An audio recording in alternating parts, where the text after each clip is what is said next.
Hey everybody, what's happening? Larry Roberts here. I wanted to ask you a quick question before we got started with the episode of the podcast today.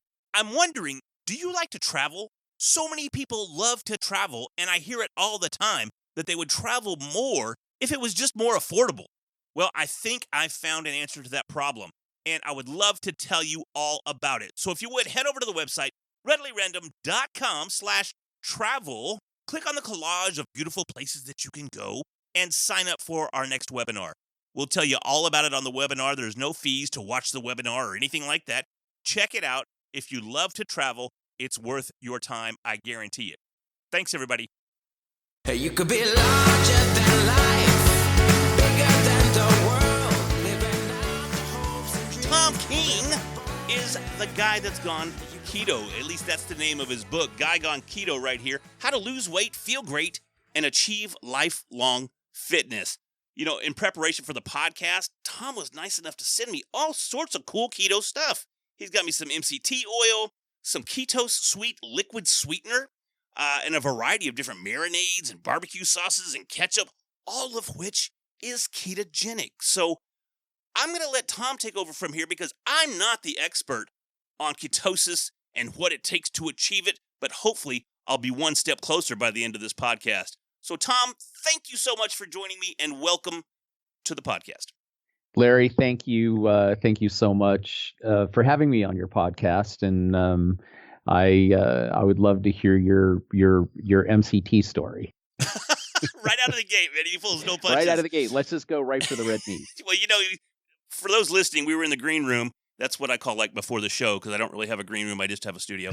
And but it makes me sound so important if I have a green room. I was telling Thom that I have a horror story. I didn't tell him the story of my one and only, I think, attempt at using MCT oil. And it was just a few years back. And I worked with a guy that, you know, his name's Ryan, and he's kind of a hippie kind of guy, right? But I had heard Joe Rogan on his podcast also talking about bulletproof coffee and MCT oil and achieving ketosis and this and that.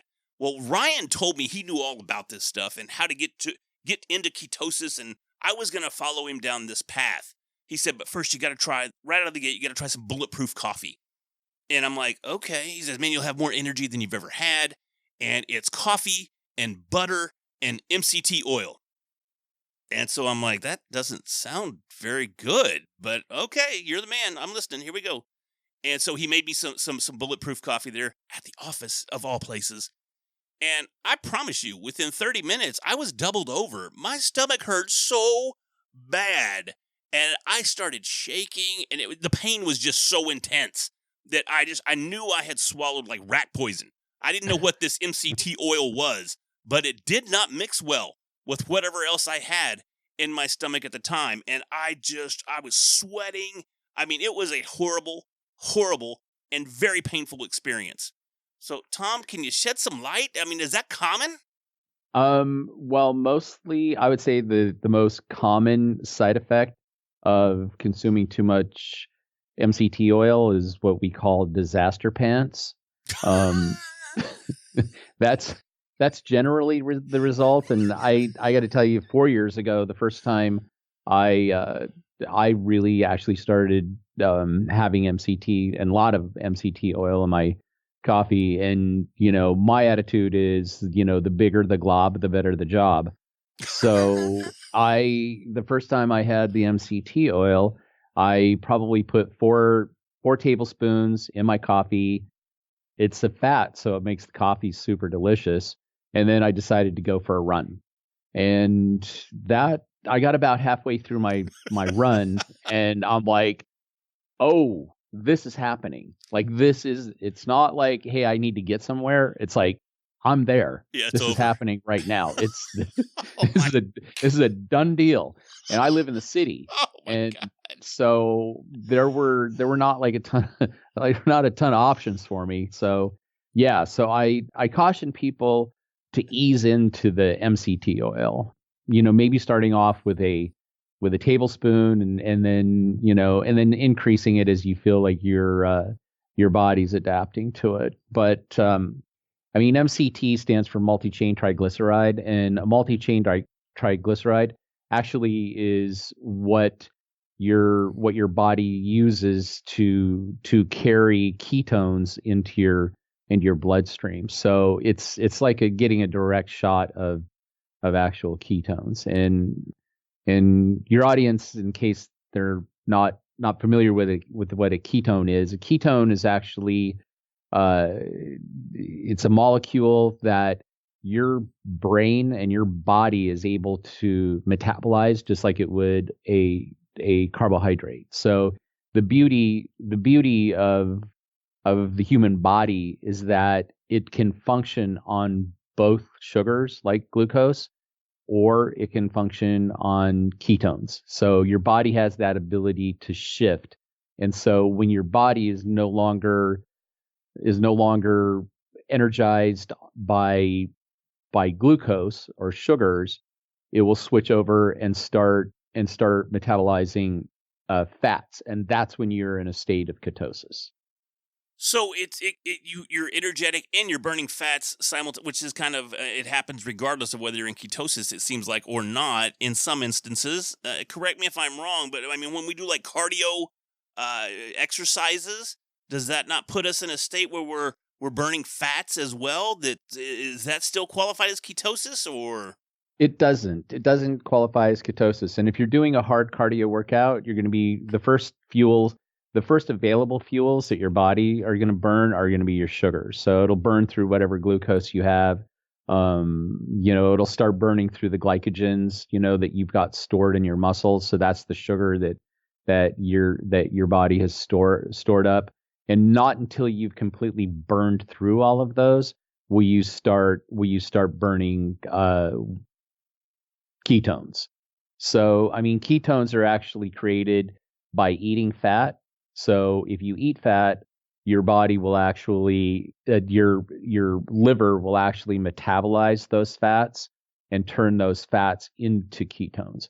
But your liver also metabolizes carbohydrates and fructose, so it will burn through those first, and you won't be able to effectively metabolize fats at the same time that you're metabolizing carbohydrates and fructose.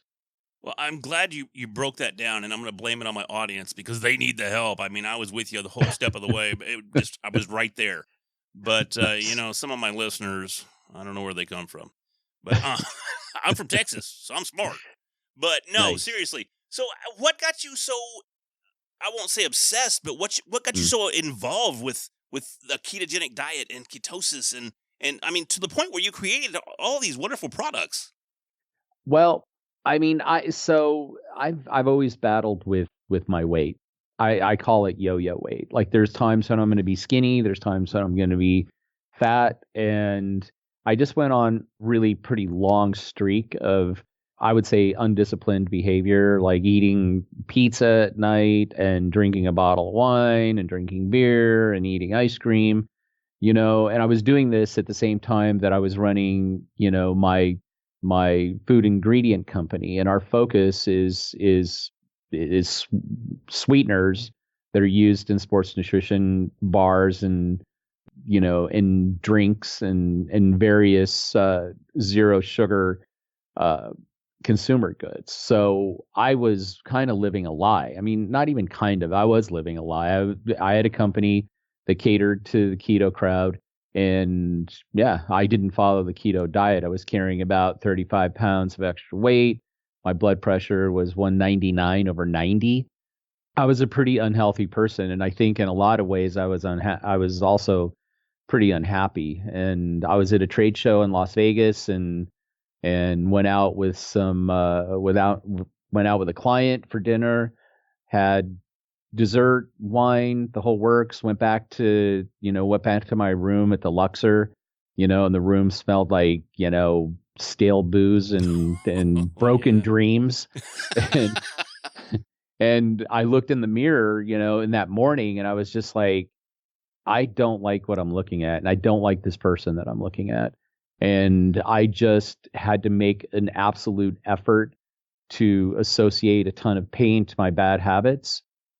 So much pain that, I didn't drive any joy from them anymore, and started gravitating towards, a different mindset and a completely different lifestyle. And I lost 35 pounds and got my blood pressure down to 120/80, which is normal. And yeah, now I'm a much happier and much more fit and energetic person.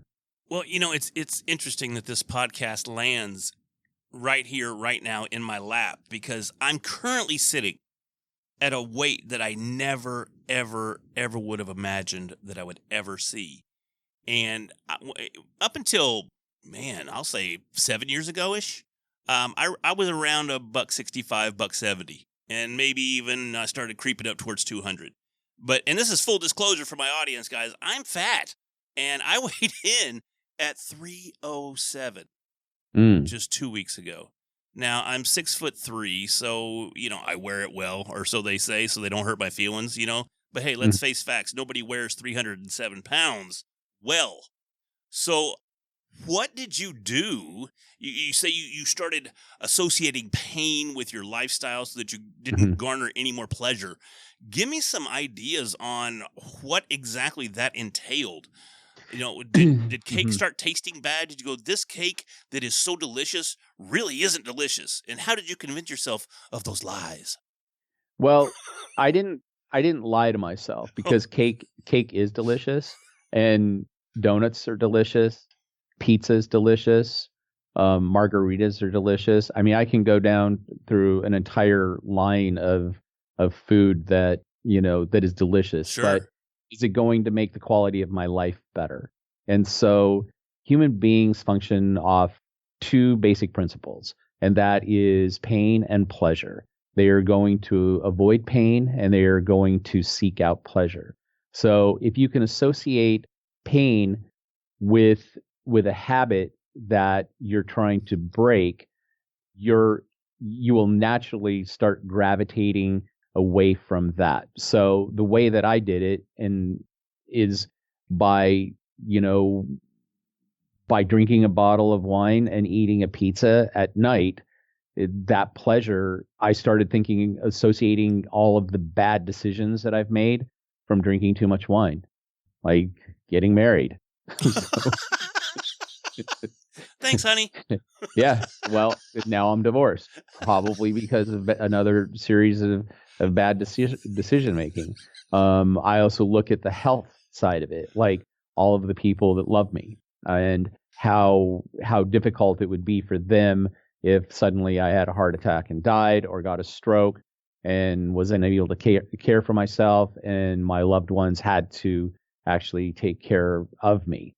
And I mean, I would associate the darkest sort of results from me, consuming the pizza and the wine, the darkest results that finally, I'm like, that's it. I'm not going to have this, because the pain that could happen from me consuming this is going to far exceed the pleasure that I'm deriving for that 15 or 20 minutes where I'm knocking back a bottle of wine and eating a pizza. So once that pain's there, it's easy to get up and walk away from it.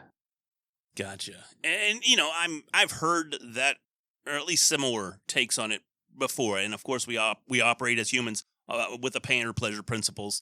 And I know what needs to be done.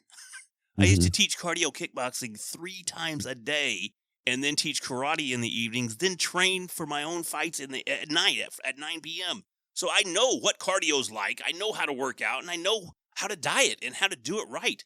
But now I'm 46, and I'm like, dude, you've done all that. Right now you're just having delusions of grandeur, which you're never going to achieve again. Now, granted, some of the things that you pointed out, such as, living, that's always a plus, right? It's a bonus just being here. There's a good chance that we would have never been born at all. Why are we going to waste it by overindulging some of the things that we enjoy, like cake and ice cream and cake and more cake? I love cake, Tom. I don't know what to tell you. I love cake and ice cream. It doesn't love me back. Here's the thing, Tom. It's funny because I used to drink heavily, and this was post karate days. And after I stopped drinking, I went sweets. It's like my body said, "Okay, fine. I don't need alcohol, but now let me tell you something, brother. I need some sweets." And then my wife, being the phenomenal baker that she is, only contributed to my demise or my weight gain, right? So I'm having, I got to go, honey, I love you, but don't bake such delicious cakes. And I don't want to get fat. And she's, oh, honey, I'll always love you no matter what you look like. Wow, that's freaking reassuring, right? It's like, thanks, but I'd still like to kind of look good. You know what I mean? Right. So yeah, the cake is my downfall these days, but I've got to come up with a way again to get beyond the pleasure pain principles that are just common sense and force myself into that position. And if I just look around, I can't imagine that I'm the only person sitting here that tells themselves every night, don't do that, and then we do it anyways. Oh, I still do the same thing. So, I mean, yeah, I don't want to leave your audience with the impression that I'm perfect by any stretch of the imagination. Like, I still fight a lot of food cravings. I've just learned to walk away when it's time to walk away. And I think that I shifted my mindset from living to eat to eating to live. And so, I mean, food can be so comforting a lot. I mean, it's as addictive as booze or addictive as shopping or any other pleasure that a person seeks out. So, I mean, in your case, Larry, I would have to, ask, how did you get sober? Like, and how did you break your alcohol dependence? And it's probably going to be a very similar process, to breaking certain food addictions. That's probably not going to work out because I had to go get help there for a while, so I can't see me at fat camp. So I gotta figure out something else there. Well, you can also network with people, and I mean, really encourage your wife to help support you if this is what you want to do. And yeah, I get the fact that your wife is saying, I'll love you no matter what. But I think that, having the love of another person is terrific, but it's never as powerful as having the love of yourself, having love and respect, for what you see in the mirror and how you feel about yourself. To me, that's probably the most important thing. And, and it also, if a person is unable to really love and accept themselves, then, it makes it more difficult for them to actually, love and accept other people. So, I mean, that's a deep rabbit hole, a deep philosophical rabbit hole that I'm absolutely 100% not qualified Right. I hear you. to give advice on. But I mean, these are things that I found for myself. And like a really powerful way for me to really monitor, what I was eating and why I was eating, was journaling. So I really adopted daily journaling. It's something I never miss, and I'm just able to jot down like what I ate, my weight, and, setting my intention on what I want to create, Sure. like where I want my weight to be in X amount of, in days and months. But it's doable and anybody can do it. I would have to say doing it through a ketogenic diet or adopting a ketogenic lifestyle is probably the easiest way. The easiest way, and in my opinion, also the healthiest way to lose weight. Now, I just want to reinforce something you said there, Tom, and that was the fact that, if you don't like or love what you're looking at when you look at yourself in the mirror, you're going to have a hard time having a successful relationship regardless. And I think we spend a lot of time hearing about don't be selfish, love others, and but you really do. And I'm not saying, be an egotistical, narcissistic, person or POS is where I was going to go with that. But at the same time, you do have to love yourself before you can truly give into another relationship or anything along those lines. So I just wanted to reinforce that there because we hear so often that, no, don't worry about yourself. You love everybody around you. Well, it's okay to be selfish in certain arenas. And I think the fact that our health is on the line here, that allows us the leeway to be selfish in those instances. Yeah, I don't know if I would really look at it as being selfish. I mean, I would say selfless because I mean, it's accepting the fact that you deserve love. Like you deserve your own love, you deserve your own respect, and you deserve love and respect from other people as well. So it's like I came from a family that faith was, pretty important. And along with that came guilt, like, putting yourself in second place. And I think over the years I've been able to let go a lot of that. And it's like putting yourself first, I think, is pretty important. It's almost like putting your oxygen mask on, when the plane loses pressure. So it's like they say, put your oxygen mask on before you put anybody else's oxygen mask on, because if you don't, you're not going to be able to save anybody. So I think it's super important. Put your oxygen mask on, take care of yourself first. Make sure that you like seeing what's in the mirror and you're happy with yourself, and then you'll be able to do that same for others. Right on. I love it. Thanks.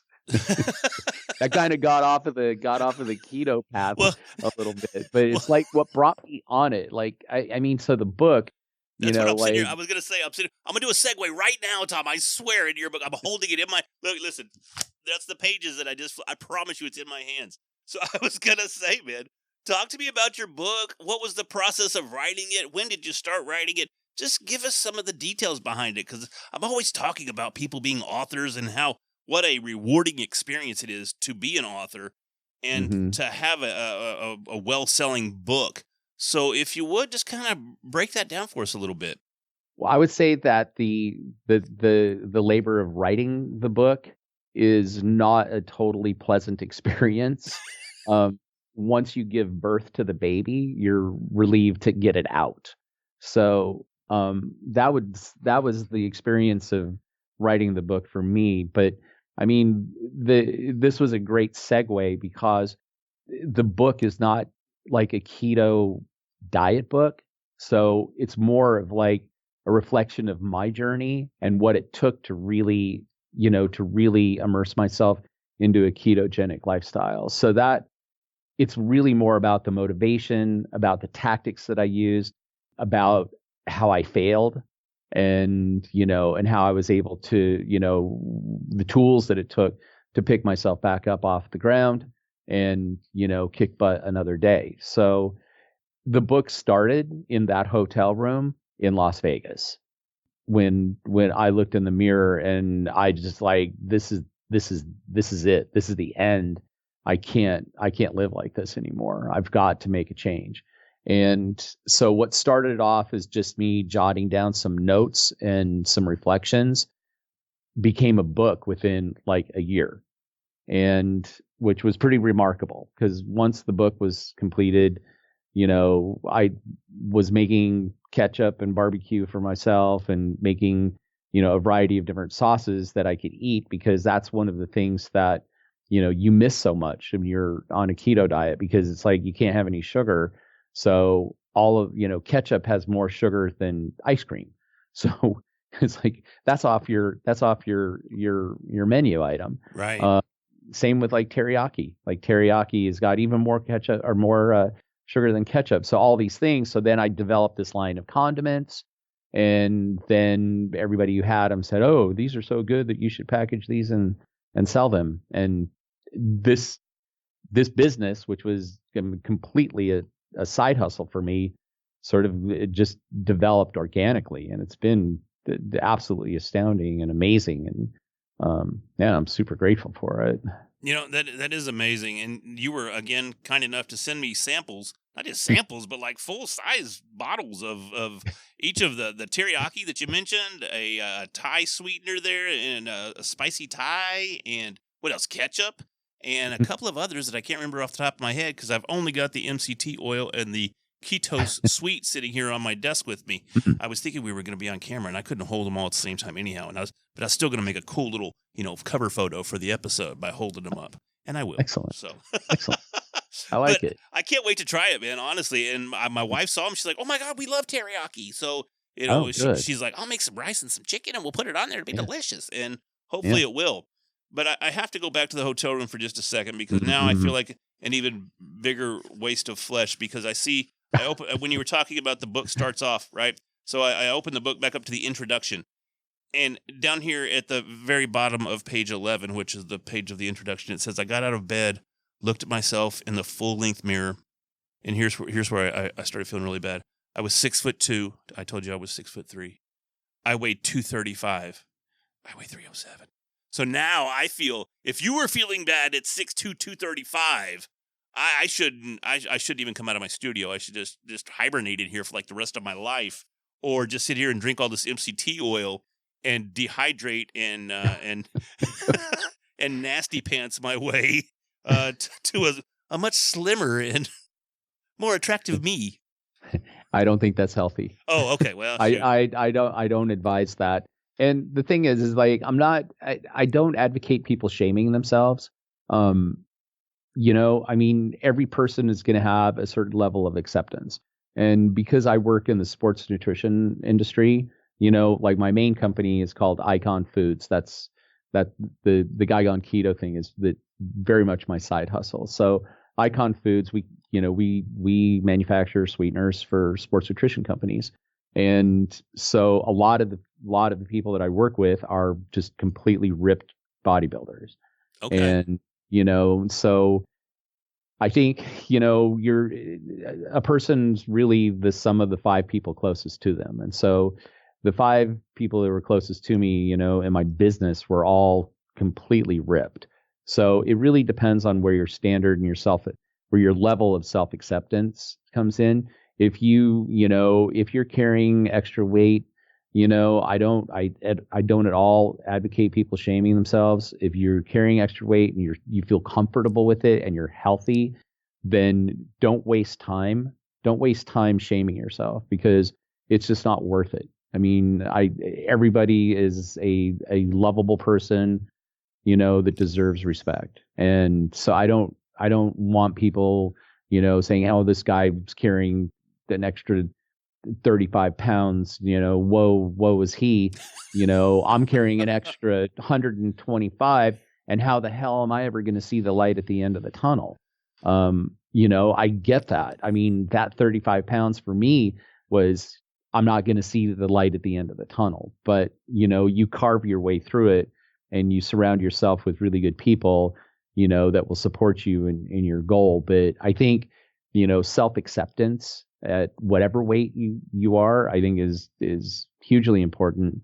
But if you feel like you want to set a particular standard, or you want a lifestyle change that will help you accept yourself even more, or give you more amount of energy, or greater level of health, then, adopting a ketogenic lifestyle will absolutely help you, in that direction. Well, I appreciate you coming out and saying that right out of the gate, because really I was just poking fun at myself. I wasn't trying to insinuate that any of my listeners are in any way in need of any of your products or any of your advice. I think they're all extremely fit and ready to run a marathon. No, but, Nice.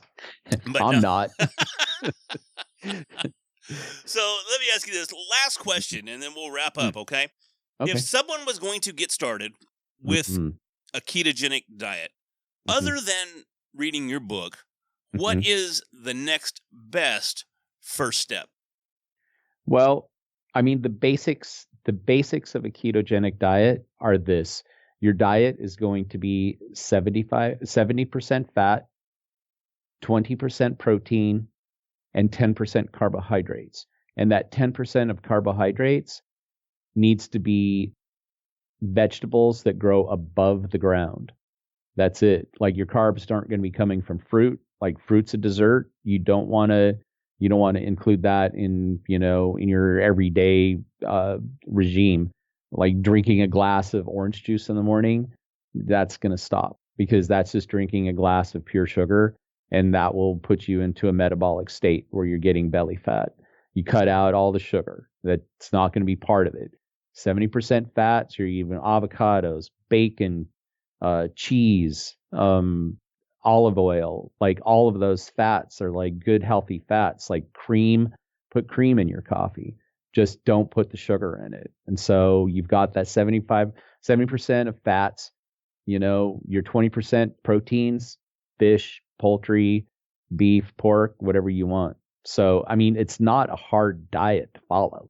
Make sure you're consuming plenty of water, and and be cognizant of your portion sizes, and that is it. That's all there is to it. It's pretty straightforward, and Super straight. It just goes against everything that we've always heard, right? Fats are bad, no fats, cut out all the fat. When really, this goes in the complete opposite direction, which I think is why it seems so foreign and like so mystical to be in ketosis.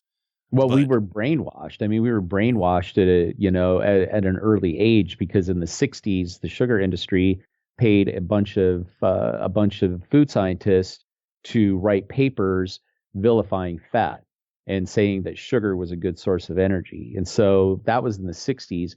And so, people would eat fat, in the 50s. Like, fat wasn't vilified. People would drink whole milk and not be freaking out about it. So it's like fat was vilified in the 60s. Sugar was supposed to provide us with with energy, and it was supposedly good for us, but that was paid for by the sugar industry, and that is completely and totally false. Like, sugar doesn't provide you with energy. Sugar will put you into hyperinsulin. It will promote metabolic disease. There's no good use for sugar.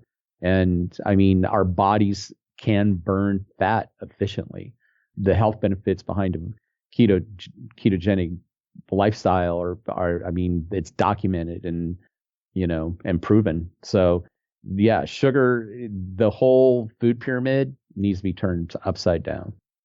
And Tom, I want to believe you, I really do, but I just have a hard time believing that there's industries out there that would have an agenda behind the information that they feed us on a day-to-day basis. I personally don't believe that happens. So, but the rest of it sounds great. So, Tom, do me a favor, man, and hopefully I was kidding there. I heard you laughing.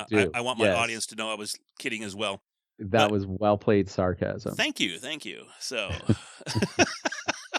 Tom, if you would, give us your contact information, your social media, your website, where folks can find all these great alternatives to our regular condiments and sweeteners and MCT oil, so they can feel what I felt the first time they could enjoy it like I enjoyed it the first time I tried it. Limited amounts. So you can find my book, my condiments, the MCT oil, all of the other accoutrements, as well as a bunch of recipes, a good solid guide on how to begin, your ketogenic journey by going to guygoneketo.com.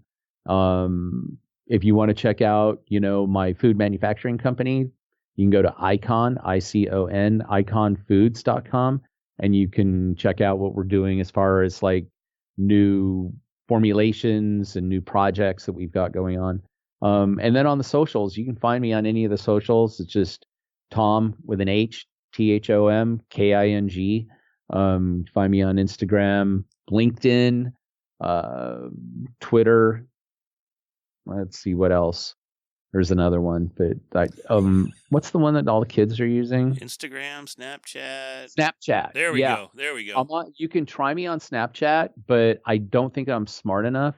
I haven't quite figured out the Snapchat thing, and it also kind of freaks me out a little bit with the weird bunny ears and. My wife loves it just for that. It's not. She doesn't get out and talk to a whole lot of people, but she sends me these snaps with her as a bunny or a squirrel or whatever it is. I can't even figure out how to respond. I am too old for this, obviously. Yes. So so am I. I've had plenty of people like, hey, I got you out on Snapchat. You didn't get back to me. And I'm like, nope, I probably won't, because I don't understand how to use it. And I think that's not my demographic. Yeah, I got to tell you, for the podcast, man, I'm a hardcore Twitter, Facebook, and I'm very superficial on the Instagram, but I'm getting better. I'm getting to where I post there, but that's recent, I'll be honest. So, well, Thom, I appreciate you stopping by, talking with us. Hang on for just a minute. You and I will chat just a little bit more, and then I'll let you go, all right? Thanks, Larry. Hey, everybody. Thanks one more time for listening to another phenomenal episode. I think it's phenomenal. Episode of the Readily Random Podcast. And hey, remember, if you're going to start a podcast, be sure to check out my book, 1+1 = Podcast, where I simplify the equation of podcasting success. Thanks, everybody, and we'll talk soon.